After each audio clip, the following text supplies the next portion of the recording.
केंद्रीय रक्षा मंत्री राजनाथ सिंह हेलीकॉप्टर से कोटड़ा पहुंचे, जहां हेलीपैड पर जाडोल भाजपा प्रत्याशी बाबूलाल खराड़ी व भाजपा कार्यकर्ताओं ने राजनाथ सिंह का जोरदार स्वागत किया। राजनाथ सिंह ने वनवासी कल्याण परिसर में सभा को संबोधित करते हुए भाजपा प्रत्याशी बाबूलाल खराड़ी के पक्ष में वोट मांगे और राजस्थान की कांग्रेस सरकार पर जमकर हमला बोला और केंद्र की मोदी सरकार की योजनाओं से ग्रामीणों को अवगत कराया। इस मौके पर जाडोल व गोकुंदा विधानसभा क्षेत्र के भारतीय जनता पार्टी के पदाधिकारी व हजारों ग्रामीण मौजूद रहे। वही सुरक्षा की दृष्टि को लेकर पुलिस और प्रशासन मुस्तैद रहा। देखने में हमारे बाबूलाल जी छोटे हैं, देखने में बाबूलाल जी इतने, लेकिन ये मैं बता दूं, मैं देख रहा था इनकी चेहरे की तरफ, इनकी मूंछ भी मैं देख रहा। अरे बहनों भाइयों, मैं कह सकता हूं हमारे बाबूलाल जी ऐसे वैसे नहीं हैं, हमारे बाबूलाल जी चिनगारी हैं, चिनगारी मेरे बहनों।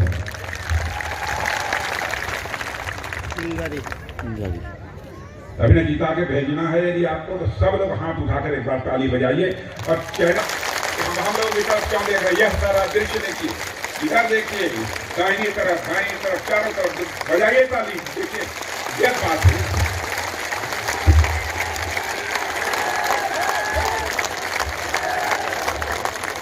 अरे बहनों भाइयों, बाबूलाल जी से मैं एक वचन ले लूं, प्राण जाए पर वचन नहीं जाए।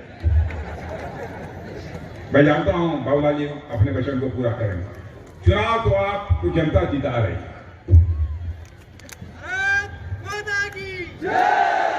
चुनाव जीत जाने के बाद 6 महीना 8 महीना साल 1.5 साल जब भी आपको फुर्सत मिले, एक बार हमको फिर से बुलाइए।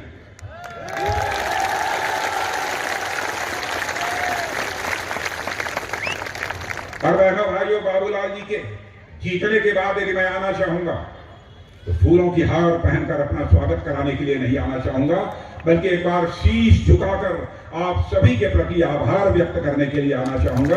इन्हीं शब्दों के साथ आप सबको बहुत बहुत कहूंगा कि इस सरकार का रिपोर्ट कार्ड है 0 सन्नाटा।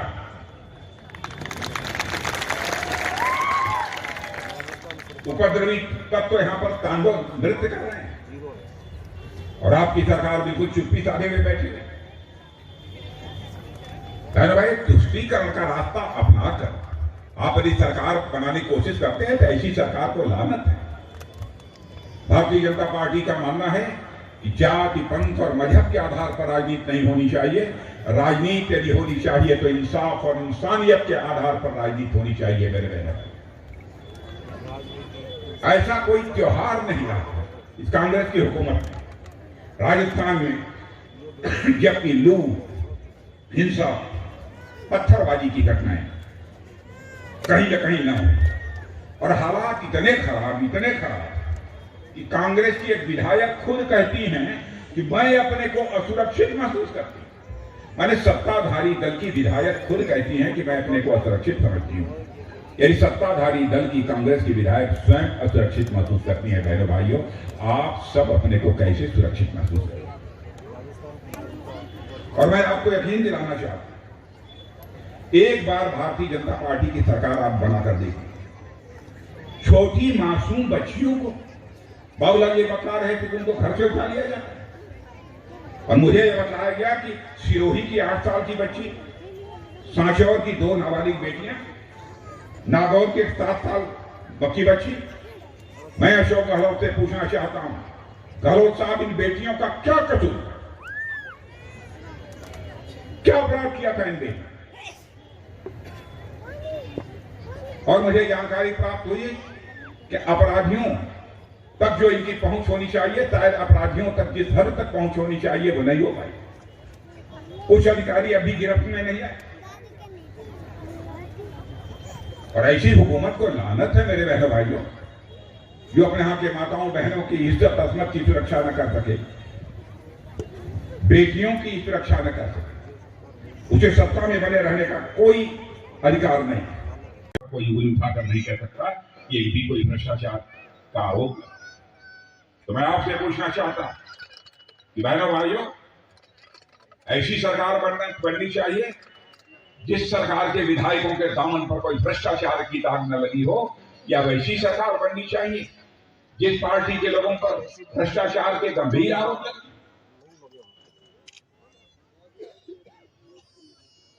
और बहनों भाइयों, इसीलिए मैं आप सबके बीच आया।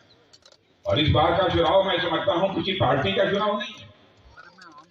इस बार का चुनाव आपका चुनाव है। और इस बार का चुनाव सच्चे अर्थों में राजस्थान का भविष्य तय करने जा रहा है मेरे बहनों भाइयों। इसलिए आप सबके बीच में बहनों भाइयों, यह राजस्थान प्रदेश विकास की राह को छोड़कर बर्बादी की राह की ओर बढ़ जाए। और इस राजस्थान की बर्बादी और तबाही से कोई एक पार्टी बचा सकती है तो केवल भारतीय जनता पार्टी बचा सकती है। कानून और व्यवस्था का जहां तक प्रश्न है, अभी चर्चा कर रहे थे हमारे बाबूलाल, यहां पर मासूम बच्चियों को उठा लेते, ऐसी कई घटनाएं हुई। माताओं बहनों की इज्जत और अस्मत सुरक्षित होनी चाहिए, उसकी कांग्रेस की सरकार को कोई चिंता नहीं। और मुझे तो यह बताया गया कि 2 लाख से अधिक ऐसे एफआईआर दर्ज। क्या इसी हुकूमत को सत्ता में बने रहने का कोई नैतिक अधिकार है? और मैं आपको बताना चाहता हूं बहनों भाइयों, यहां पर भारतीय जनता पार्टी की सरकार आप बनाइए, यकीन आपको दिलाता हूं, कोई मां का लाला यदि हमारी किसी बहन बेटी के ऊपर नजर उठाकर देखने की जरूरत करेगा, उसकी खाट खड़ी कर दी जाएगी मेरे बहन भाइयों, खाट खड़ी कर दी जाएगी।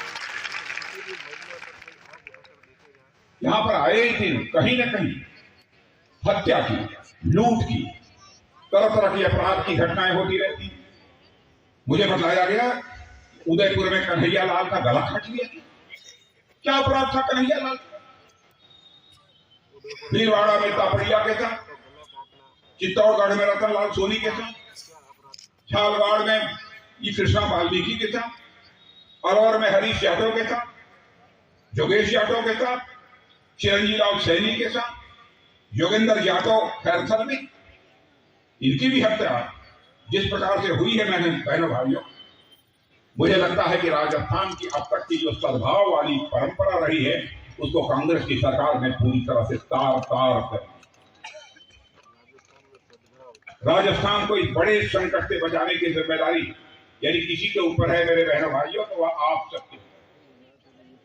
यहां पर भेदभाव करके संप्रदाय के आधार पर यहां की सरकार फैसले करती है। अब जयपुर में रोड रेस की घटना हुई, एक व्यक्ति की मृत्यु हो गई। किसी व्यक्ति की मृत्यु होती है, चाहे वह किसी भी जाति का हो, किसी भी पंथ का हो, किसी भी संप्रदाय का हो, वह दुखद है। अब वहां के लोगों ने प्रदर्शन किया, आपने 50 लाख रुपया उस परिवार को दे दिया, नौकरी आपने दे दी, डेयरी बूथ आपने दे दिया। मैं उसकी आलोचना नहीं करता, आपने ठीक किया, लेकिन मैं आपसे पूछना चाहता हूं, जो हमारे तापड़िया मारे गए, हमारे वाल्मीकि मारे गए, यादव से मारे गए, सैनी मारे गए, सोनी मारे गए, उस समय आपकी सरकार के मुंह में दही क्यों जमी हुई थी? इस सवाल का मैं आपसे मैं जवाब करता हूं। और जोधपुर पूरा का पूरा दंगों की आग में जल रहा था और मुख्यमंत्री कुंभकर्णी जीत सो रहे थे। और मेरे भाइयों, विकास की पहली शर्त होती है चुस्त दुरुस्त कानून और व्यवस्था। लेकिन कांग्रेस विकास करने का दावा तो करती है, लेकिन विकास के नाम पर अब तक जो किया है कुछ नहीं किया। हमसे कोई पूछे कि आप रिपोर्ट कार्ड में बतलाइए कि इस सरकार